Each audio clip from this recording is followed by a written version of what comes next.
Deus é bom o tempo todo, né? Nós ontem estávamos, ontem, um dia tão quente, né? E aí Deus manda uma chuvinha para dar uma refrescada também.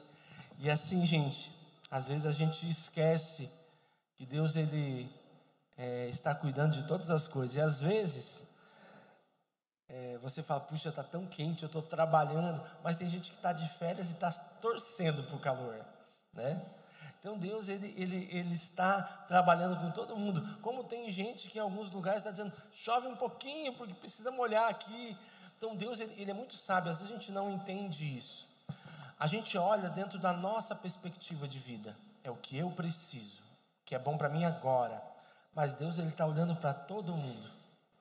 Está olhando para mim, olhando para você. E está sabendo que de vez em quando eu preciso calor, de vez em quando eu preciso chuva, né? Por isso Deus, ele também fez as 4 estações. E ele fez isso por quê? Porque ele é um Deus completo.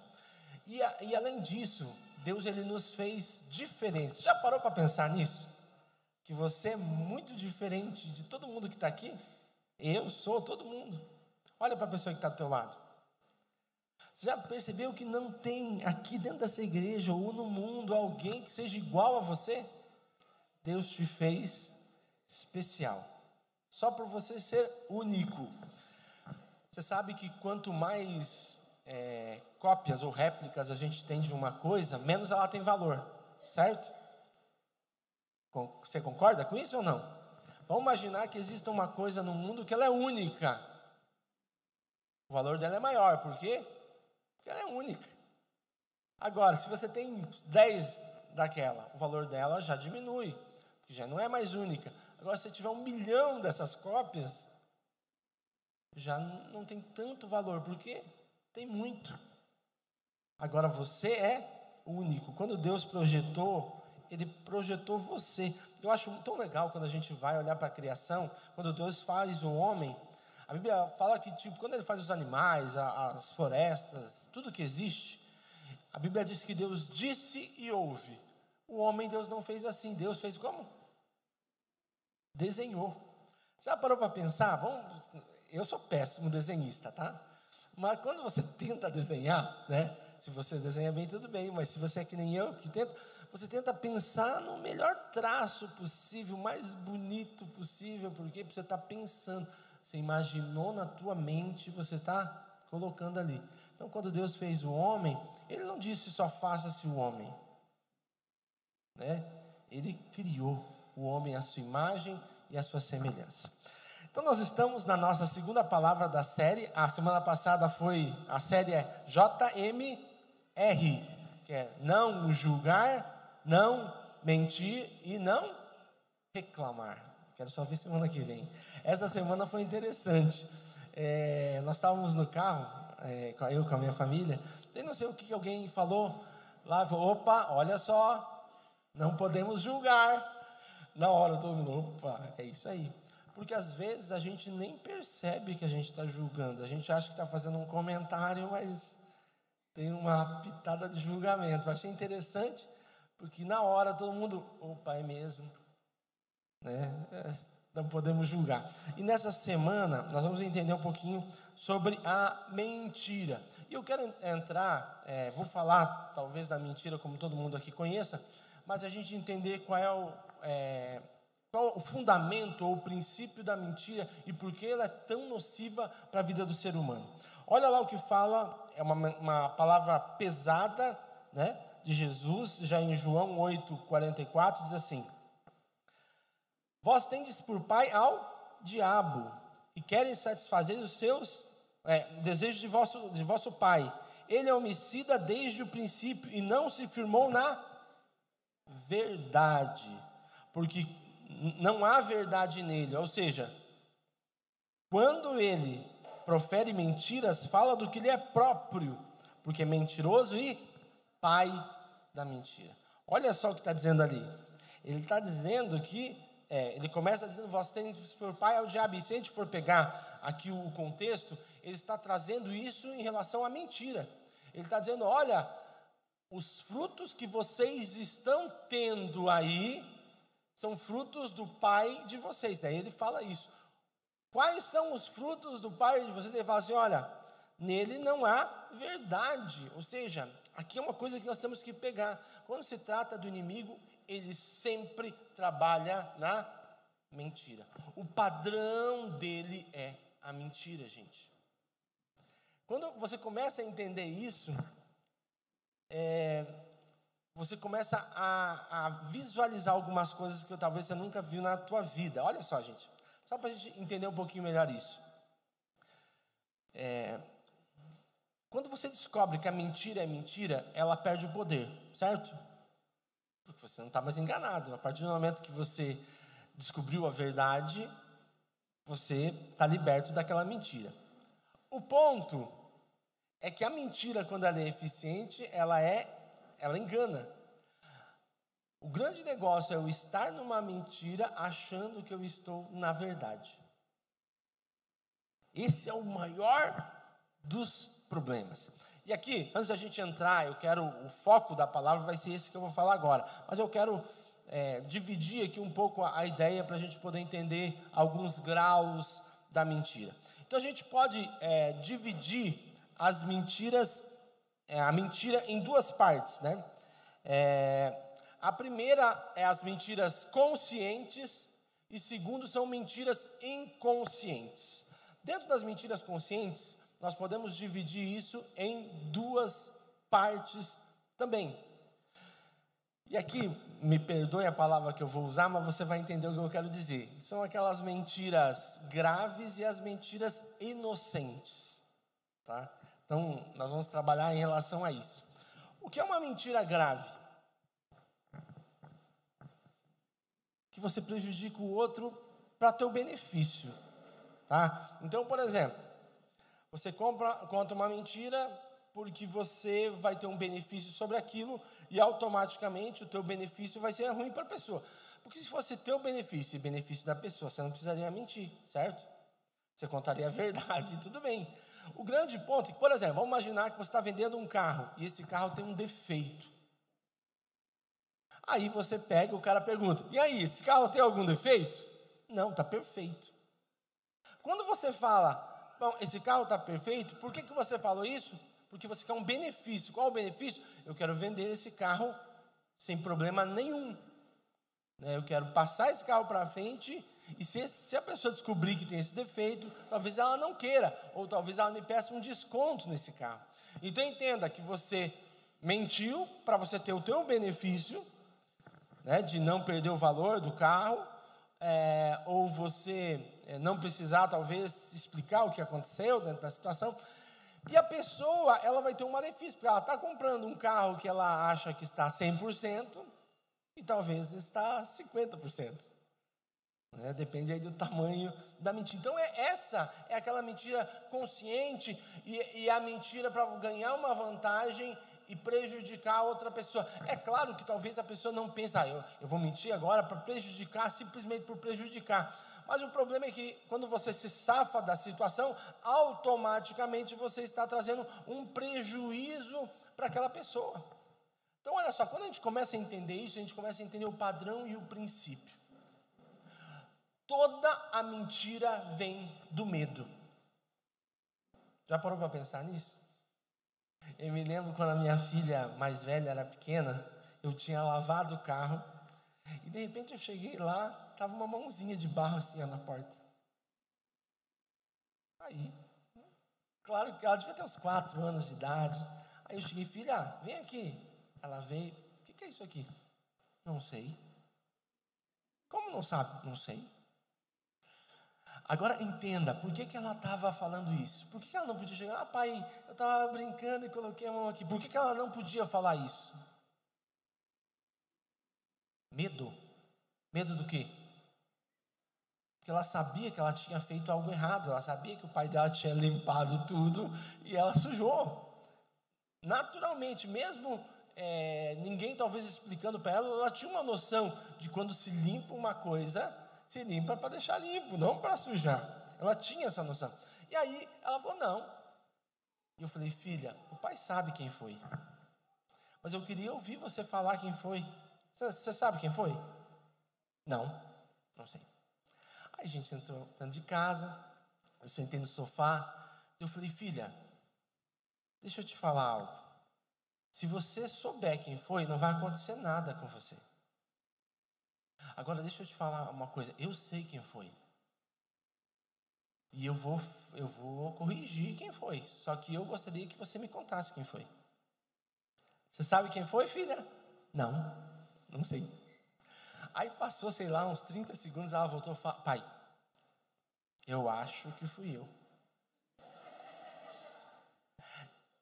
Aí, lógico, eu abracei ela ali, conversei, filha, não pode, o pai estava lavando e tal, mas não tem problema, você poderia ter contado para o pai. Ela falou, mas eu fiquei com medo de você brigar comigo, de você me dar uma bronca e tal. O ponto é que o que levou ela, uma criança, a mentir para o pai dela? O medo. Entenda que o medo, ele é o dispositivo ou o mecanismo para a mentira. Medo de perder a aceitação. Vamos imaginar na situação do carro que eu falei. Medo de fazer um mau negócio. Poxa, eu vou levar um prejuízo nisso se eu contar a verdade para a pessoa, como é que esse carro está. Então a pessoa, ela tem medo de não poder fazer a coisa do jeito que ela queria. Então a gente começa a perceber nessas situações que o grande motivador da mentira é o medo. Pessoas com medo mentem. Aí você vai perceber, você pega uma criança, ela sabe que ela está numa situação de aperto, ela mente na hora, por quê? Porque ela quer se safar. E aí por que eu pego criança? Porque é mais fácil a gente entender, como a criança ainda não está com a noção de certo e errado ainda totalmente formada, ela sempre vai tentar lutar para escapar da punição. Toda a criança é assim, conforme vai crescendo elas vão aprendendo, mas elas tentam escapar da punição. E a maneira mais corriqueira e mais natural e talvez mais humana que exista é a mentira, porque ela é o caminho mais simples. Entende? Porque se pergunta, foi você? Eu digo não. Saiu das minhas costas. Lá em casa também, a minha mais velha, ela tem o costume de dizer assim, tudo ela fala, não fui eu. Eu falo, quem é que fez tal coisa? Não fui eu. Ela já se exime na hora, tipo, não fui eu. Ou seja, tirou das costas. E quando a pessoa diz, não fui eu, ou não tenho nada a ver com isso, ela está tirando um peso, uma responsabilidade das costas. Mas o grande problema é que aquilo foi motivado pelo medo. E aqui, gente, pode ser o medo da aceitação. Aí se eu disser realmente quem eu sou, as pessoas não vão me amar. Aí se eu disser realmente tudo o que eu penso, as pessoas vão me julgar e vão me criticar. Se eu realmente for a pessoa que eu deveria ser, as pessoas elas não vão me aceitar. A gente às vezes vê muitas pessoas, muitos cristãos dentro do trabalho, não testemunhando de Jesus, por quê? Medo. Medo de ser julgado, medo de ser criticado, medo de que falem mal dele, medo de ser demitido. Eu me lembro de uma situação de um rapaz que contou para mim, que era o primeiro emprego da vida dele. Ele estava trabalhando, era como se fosse um office boy no trabalho, mas naquele dia a recepcionista não estava e ele ficou na recepção. Aí o chefe dele chegou para ele e falou assim, se tal pessoa me ligar, diga que eu não estou. Aí ele disse assim, só tem um problema, eu não vou mentir para a pessoa. Agora, vamos só entrar num pensamento, teu primeiro emprego, talvez você necessitado daquele dinheirinho ali, e aí chega o teu chefe e pede para você mentir, e assim, talvez essa mentira, teoricamente, não prejudique tanto uma pessoa, e aí ele tem uma escolha, não sou eu que estou mentindo, é ele que está mentindo, eu só estou falando o que ele me mandou falar, eu poderia falar, não poderia? Porque o que iria levar ele a esse raciocínio, o medo do chefe chegar e falar assim, cara, aqui não serve para você, não serve para mim, então vai embora, pega as tuas contas e deu. Ele estava ali, eram os primeiros dias de trabalho dele.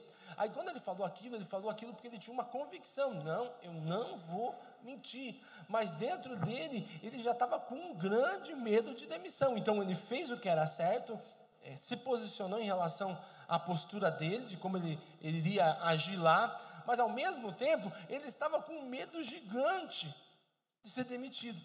Sabe o que o chefe dele falou para ele? Cara, gostei de você. Se você é assim aqui comigo, foi transparente assim comigo, então você é uma pessoa que realmente eu posso confiar e eu posso te colocar. E ele começou a trabalhar lá e ele prosperou naquele lugar, por causa da postura dele. Agora, é claro, vamos ser sinceros, se um chefe dizer, não, vai embora então, esse chefe não é digno de você, porque um chefe que não valoriza uma pessoa que é correta e que não mente, é um chefe que de verdade merece uma pessoa que vai enganar ele e reclamar. Por quê? Porque ele não peneirou as pessoas. Ele preferiu pessoas que estavam dispostas a mentir do que pessoas que estavam dispostas a falar a verdade. Então, o que a gente precisa entender? Existe então a mentira grave, que é aquela mentira que você vai levar a uma vantagem, e talvez essa vantagem seja só você se safar de uma situação, mas que talvez alguém vá pagar o preço por aquilo. Então esse é um tipo de mentira. Ela é levada pelo medo de você se dar mal. Agora, existem aquelas mentiras que a gente costuma dizer, tipo assim, essa aqui é aquela mentirinha branca, mentirinha que não faz mal para ninguém. Deixa eu contar uma história para vocês. Eu devia ter, não sei qual era a minha idade, mas eu estava bem no começo da escola. E eu acreditava em Coelho da Páscoa. E eu me lembro como se fosse hoje que eu cheguei e a professora falou que eram os pais que entregavam. Gente, pensa na minha decepção. Mas a minha decepção, e a minha mãe está aqui hoje ali, minha decepção foi com ela. Que ela falou assim, eu não acredito que eles mentiram para mim, eu me senti enganado. E eu me lembro que eu cheguei em casa e falei assim, você mentiu. Não, mas todo mundo, não, você mentiu. E eu me lembro até hoje dessa situação, de eu ter me sentido enganado por essa situação. Agora deixa eu te falar algo. Uma criança, ela não tem noção de proporção. Por exemplo, uma criança pegar um pedacinho de papel e bater na cabeça da outra, é a mesma coisa que ela pegar uma panela e bater na cabeça da outra. Ela não tem o senso de dimensão, certo? Ela vai pegar uma coisinha pequena e vai pegar a grande, e para ela está fazendo a mesma coisa, vou bater com isso aqui. Ela não tem noção que a folha de papel não machuca, mas a panela pode machucar a pessoa. Uma criança, quando ela ouve uma mentira, ela não tem o senso de proporção.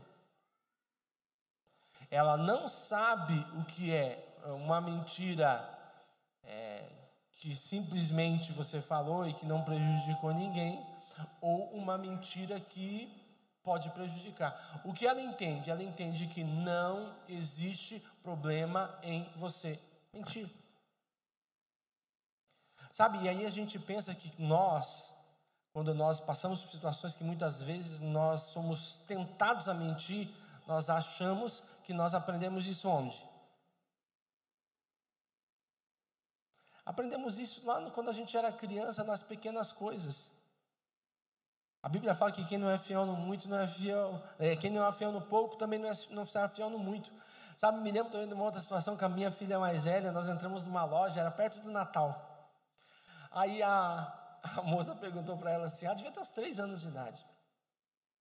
A moça chegou para ela e falou assim, e aí, o que você vai ganhar do Papai Noel? Ela olhou, nada, Papai Noel não existe. Quem vai me dar é meu pai. Ou seja, a mulher ficou chocada. Ela ficou chocada. Mas por quê? Porque eu sempre disse isso. Filho, ali, aqui lá, uma pessoa fantasiada, Papai Noel não existe. Quem dá o presente para você sou eu. Eu vou dar crédito para outra pessoa? Eu é que gasto dinheiro e eu dou crédito para outro? Não, me desculpa, mas não. Sou eu o cara que está dando presente aqui, que estou pagando a conta. O caso é que, o que acontece? O que eu ensinei? O que eu estava ensinando? Eu não tenho por que mentir. Eu não tenho por que contar para ela uma coisa que não é real. Transparência. E aqui a gente precisa entender isso, gente. Nós trabalhamos muitas vezes numa linha muito fina. Sabe, eu não sei se você já parou para perceber, mas a facilidade do mundo, muitas vezes ela vai minar a nossa fé. Já parou para pensar nisso? Antigamente, quando a pessoa não tinha TV, a pessoa não tinha nada em casa, chegava tal horário, a luz apagava, ou era a luz de lampião que tu tinha que desligar para não gastar. O que essa pessoa fazia? Essa pessoa tinha tempo, muito mais tempo talvez para orar, muito mais tempo para ler a Bíblia em alguns outros horários, porque não tinha nada para fazer. Agora olha a competição que existe, gente. A competição que existe hoje entre todas essas coisas que a gente tem que fazer. Eu tenho que orar, eu tenho que ler, mas eu tenho que assistir a série e tal, eu tenho o curso não sei do que, eu tenho que ver não sei isso e ver. Todas essas coisas, elas vão sendo somadas, gente, e elas vão sendo colocadas na nossa vida, sobre nós, e o que acontece? Elas são competidores. Eu estava assistindo essa semana um podcast que eles estavam falando sobre Israel, né, e sobre o povo de Israel, como ele voltou para lá, e eu achei de um rabino, e ele disse uma coisa que me chamou muita atenção. Ele disse assim: o holocausto não esfriou a fé dos judeus. Os judeus terminaram o holocausto acreditando muito mais em Deus do que antes do holocausto. Agora ele disse, hoje existem mais judeus que têm dificuldade de acreditar em Deus do que no tempo do holocausto. E aí ele coloca assim: muitos judeus hoje que não passaram pelo holocausto questionam a Deus por que Deus permitiu que acontecesse ali o holocausto e morte de milhares de cristãos. Olha só, os cristãos que estavam lá no campo de concentração, muitos que morreram, não negaram a Deus. Agora aqueles que só ouviram essa história, só viram de longe, têm a facilidade da vida, elas questionam a Deus e se tornam mais céticas em relação à fé. O que leva a isso? A facilidade. Sabe, quanto mais fácil são as coisas, mais a gente tende a simplificar elas e facilitar.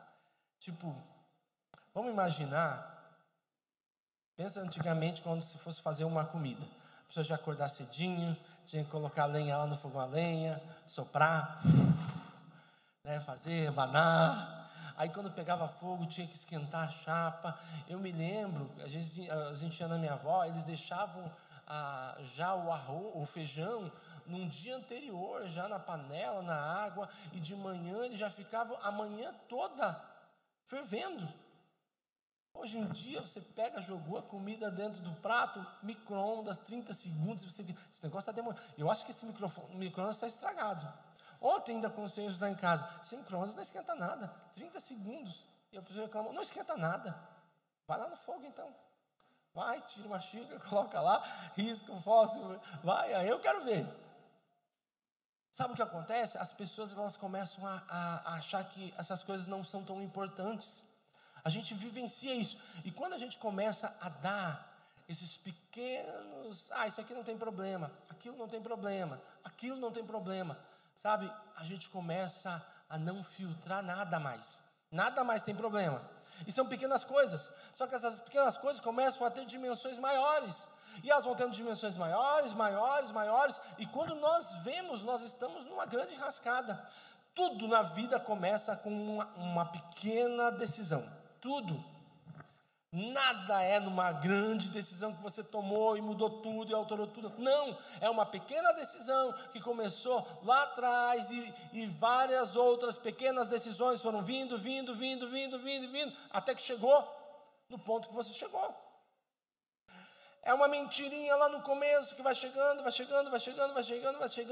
e quando vê, chegou numa mentira grande que talvez tenha poder de prejudicar muito a tua vida. Então a gente precisa entender isso. Então a gente dividiu essas mentiras conscientes nas mentiras graves e as mentiras levezinhas, vamos dizer assim. Só que de verdade, mentira é mentira. E a mentira é o padrão de Satanás. E a segunda que a gente falou, que são as mentiras inconscientes. Lembra que eu falei para vocês que o padrão de Satanás é a mentira? Olha só, deixa eu te mostrar, eu quero que você pense uma coisa. Por exemplo, vem um pensamento na tua mente assim: eu não sou nada, eu não sou ninguém, eu não vou conseguir. Esse pensamento é de quem? De Deus ou do diabo? De Deus ou do diabo? Do diabo. Quando você acredita nesse pensamento, lembrando que tudo que vem dele é mentira. Quando esse padrão vem na tua mente, esse padrão de mentira vem na tua mente, você acredita nesse padrão, você começa a viver o quê? Na mentira do diabo. Tem muita gente vivendo no plano e no propósito do diabo, que é a mentira. Sabe, são fortalezas dentro da nossa mente que são forjadas e fundamentadas na mentira. Eu não posso, eu não consigo, eu não sou ninguém, meu pai, minha mãe não me amam, no meu trabalho eu não sou valorizado. Gente, existem várias mentiras entrando todos os dias na nossa mente, e Satanás e o diabo, ele está operando muitas vezes na nossa cabeça um monte de coisa, e o que a gente faz? Essas são as mentiras inconscientes. E olha só, se o diabo planta uma mentira dessa e eu começo a proferir essa mentira, o que eu estou fazendo? Eu estou mentindo, e eu estou indo contra a própria verdade de Deus. Sabe, a gente vive hoje num tempo, e aqui a primeira coisa, né, a palavra de Deus é a verdade absoluta. A gente vive hoje num tempo de verdade relativizada, né? O que é uma verdade relativizada? Cada um tem a sua verdade, e de certo ponto isso é certo, depende de como você for olhar. Por exemplo, se a gente fosse pintar essa igreja aqui, quantos pintariam de branco? Levante a mão aí. Ninguém? Tem aqui algumas pessoas ali. Quantos pintariam de amarelo? Verde? Alguém? Ninguém pintaria de verde? Azul? Tem gente também que pintaria de azul. E tem gente que não pintaria de nada, deixaria no reboco mesmo, né? Não levantou a mão, não pintaria, deixaria do jeito que está. Mas beleza. Quem que está certo aqui? Quem gosta do amarelo, quem gosta do verde, quem gosta do azul, quem é que está certo? Todo mundo e ninguém, depende do ponto de vista. Por exemplo, se eu gosto do azul e você não gosta, é eu que estou certo, porque eu vou dizer, não, o azul é a cor mais linda do mundo, essa cor é feia demais. Você consegue entender que essa é uma verdade relativa, porque ela parte de mim. Agora existe uma verdade que é a verdade absoluta, que é a verdade de Deus. Por exemplo, para que Deus criou você? Para a glória dele. A Bíblia fala isso. Então, se a Bíblia fala, isso é verdade. Você foi criado pela glória dele. Você não é um acidente. Você não está aqui por acaso. A Bíblia diz que você foi criado para a glória de Deus. Se você não acredita nisso, você está acreditando numa mentira. E se você não está vivendo isso, você está vivendo numa mentira. Porque não foi para isso que você foi criado. Essa não é a verdade. A Bíblia fala que é da vontade de Deus que a glória dele encha a terra como as águas cobrem o mar. É o que a Bíblia fala. Como é que a glória dele enche a terra como as águas cobrem o mar? Voltando no que a Bíblia também diz, que nós nascemos para a glória dele. A glória dele será estabelecida na terra como as águas cobrem o mar, quando eu e quando você começarmos a demonstrar para o mundo a glória de Deus. Quando nós demonstramos para o mundo a glória de Deus, nós começamos a encher a terra com a glória dele, como as águas cobrem o mar. E isso é a verdade. Nós precisamos entender que nós não podemos focar em coisas que não são verdadeiras. São verdades absolutas que muitas vezes nós deixamos de lado por mentiras. Quando nós vemos, por exemplo, Sadraque, Mesaque, Daniel, que estavam presos, cativos Lá na Babilônia, gente, vamos ser sinceros, você está na tua casa, vem um outro povo, rouba você, leva você para um outro lugar, agora você é escravo, você não manda mais em você mesmo. Qual é a tua perspectiva de vida? Você pode acreditar numa mentira, que agora você não vai ser mais nada, você não vai mais ser ninguém, agora a tua vida vai ser um escravo e você não vai mais sair disso. Se você acreditar nessa mentira, que não foi o que Deus fez para você, você vai viver por ela, e você vai morrer nela. Agora, Daniel, Sadraque, Mesaque e Abednego acreditavam que existia um propósito. Eu não nasci por acaso. Deus tem um propósito na minha vida. Se a minha nação foi invadida e eu fui trazido para esse lugar, é porque Deus tem um propósito aqui neste lugar. Então nós vamos viver o propósito. Entenda que eles poderiam acreditar numa mentira, mas que estava altamente embasada com a realidade do que eles estavam vivendo. Às vezes a gente não consegue entender quando a Bíblia fala lá em Romanos 12:2, não vos conformeis com este mundo, mas transformai-vos para a renovação do vosso entendimento, para que possais comprovar, experimentar e comprovar qual é a boa, agradável e perfeita vontade de Deus. Quando é que eu experimento e comprovo a boa, perfeita e agradável vontade de Deus? Quando a minha mente é renovada. Quando eu não penso como o mundo. Você entende? Por exemplo, hoje nós vivemos num tempo difícil no nosso país politicamente. Nós tivemos aí situações que aconteceram de invasão, de tantas coisas, e eu sei que muita gente está com o coração muito preocupado com isso. Enquanto o mundo piora, o reino de Deus só melhora. Porque enquanto o mundo está indo para a destruição, o reino de Deus está chegando no seu ápice. Essa é a verdade. Então assim, eu posso olhar do ponto de vista do mundo e carnal, e que o mundo está realmente indo para o buraco, e isto é verdade. Mas eu também posso olhar pelo ponto de vista de Deus, em que nós estamos cada vez mais chegando no ponto culminante, onde Jesus voltará, e Ele tirará dos nossos olhos todas as lágrimas, onde não haverá mais pranto, não haverá mais morte, nem dor, porque as primeiras coisas passaram, e eis que fizeram novas todas as coisas. Eu posso olhar por essas duas perspectivas, uma é a perspectiva carnal, é a perspectiva da mentira, é a perspectiva de Satanás, porque a Bíblia fala que ele veio para matar, roubar e destruir. Se você olha só, morte, destruição e roubo, querido, você está olhando o plano e propósito do diabo. Vira os teus olhos e começa a olhar para o plano e propósito de Deus, que é transformação e salvação. Esse é o plano de Deus, e essa é a verdade de Deus. Muitas pessoas estão vivendo na mentira que Satanás colocou na sua vida. Gente, nós nunca tivemos tantas pessoas com depressão. Nós nunca tivemos tantas pessoas com problemas psicológicos. Gente, eu nunca tinha atendido tantas pessoas com tantos problemas gravíssimos. E sabe o que eu percebo? Uma grande parte delas tem uma fortaleza de mentiras na mente. Elas acreditaram em mentiras. Acreditaram que Deus não tem um propósito, que Deus não tem um plano e que as coisas vão continuar daquele jeito. Sabe, aquele negócio, a coisa está ruim e vai piorar.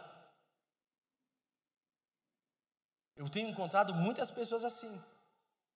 Eu não sei, com certeza a maioria de vocês talvez não vai lembrar, mas tinha um quadro, há muitos anos atrás, do Chico Anísio, que era um cara que ele era um pessimista. Na verdade ele era tipo funesto, sabe, fúnebre. A pessoa chegava toda alegre para ele e saía quase se matando. Tem gente, principalmente dentro da igreja, que é assim, que é fúnebre. Agora a coisa vai piorar. Daqui uns dias está todo mundo preso aí. Esse governo, o Brasil vai quebrar. Você pode acreditar nisso, mas essa não é a verdade de Deus para a tua vida.